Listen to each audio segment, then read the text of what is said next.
Hey guys, this is Green Valor, and this is a series I'll be working on called The Stupid and the Misinformed.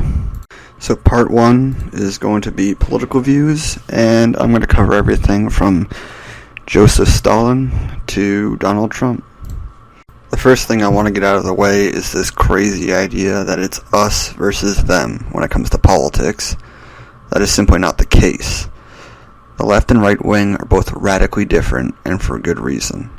They are meant to keep the other in check. So whether it be blind ignorance or utter stupidity, there's a very large number of people that continue to vote for their same party, simply because they always vote for that party, as if they can do no wrong. This is what I mean by stupid and misinformed. This way of thinking is dangerous, because you're essentially running in blind, hoping your party of choice will do the right thing. It's like betting on the Toronto Maple Leafs. Chances are they will lose and never make it to the playoffs, but they are your team of choice. I can say this because the Leafs are my favorite team, but I would never put money down on them winning.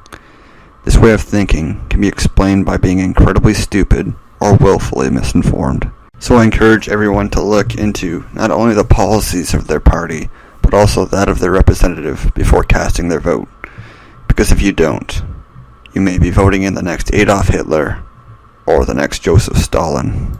In the current political climate, I'm disappointed. Not only in the political representatives, but also the people that voted them in. Let's take, for example, the current Prime Minister of Canada, Justin Trudeau. His policies going in accept 25,000 Syrian refugees, despite federal security and economists advising against such action. He did it anyways, and now we are further in debt and have had several terrorist-related attacks, such as the most recent in Toronto. And to pour a little more salt on the wound, he has already stated to repeal both anti-terrorist laws put in place by the Conservative government, Bill C-24, which is much more fair and just than the liberal media will lead you to believe. When coming into Canada, you would hold immigrant status, and until you achieved full citizenship, you can be deported for any one of these serious offenses. Okay, so I'm going to cover what qualifies anyone holding immigrant status to be deported. You obtain citizenship by false representation or fraud. That's fair. Served as a member of an armed force, organized armed group engaged in an armed conflict with Canada. Once again, very fair. Was convicted of treason, high treason, spying offenses, and sentenced to imprisonment for life. Seems pretty fair. The person was convicted of terrorism offense or an equivalent foreign terrorism conviction and sentenced to 5 years of imprisonment or more. Now, here's the thing. Even if you don't believe anyone should be deported for these reasons, or you think it's a slippery slope, as Justin Trudeau would put it, Canadian citizenship will not be revoked if that will lead to an individual becoming stateless. Therefore, if you're banned from your home country, you will not be deported. You'll be imprisoned in Canada, which contradicts what Justin Trudeau would say, which is, we're sending them back to a country who they have no place to live, yada yada. That's his whole statement for appealing this. And now Bill C-51, which many agree should at least be amended to a degree or be thrown out altogether. It quite simply gives more power to law enforcement when handling terrorist-related offenses. Those promoting terrorism, such as ISIS members or those of neo-Nazi organizations, may now be imprisoned under Bill C-51, and under certain circumstances the police would not need a warrant when making an arrest for terrorist-related offenses. Bill C-51 is illiberal.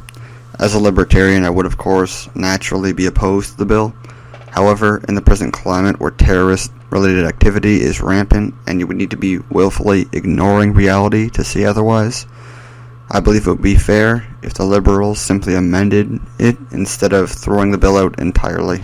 Especially with the number of refugees coming into Canada, Bill C-51 would act as a sort of screening process itself, further promoting Canadian security and easing the stress on Canadian citizens when accepting the refugees. Justin Trudeau, has willfully misinformed the people in regards to the anti-terrorist laws, in regards to the state of our economy, in regards to the security we had put in place leading up to the Syrians coming into Canada, and in regards to the position of his opposition, politically. But that isn't the only thing that pisses me off about this guy. He stated that he had the utmost respect for the Americans as a trading partner, and the first thing he does when getting elected into office, his first call, he insults the President of the United States and the American people. He's an embarrassment to Canada and its citizens. But here's the thing. We voted him in. Well, not we. I mean, I didn't vote him in. But the vast majority did. Approximately 70% of Canada. And I'm not going to blame his actions on anyone but the citizens, because you had two other candidates you could have voted in. He stated his position on these issues, and his only crime is keeping true to his word. If people are too stupid to realize the ramifications of voting liberals in again, that is democracy. This world is in short supply of intelligence. And now I bet you're wondering why Donald Trump has so much support. Despite the media assassinations and the campaigns to ban Trump, he still has the full support of his side in the presidential debate. Why? It is because everyone hates the mainstream media. They hate their tactics, and they hate the establishment. Donald Trump opposes all of those things. He is self-funded, meaning he won't sell out. He doesn't care what the media says. Then he insults those that oppose him.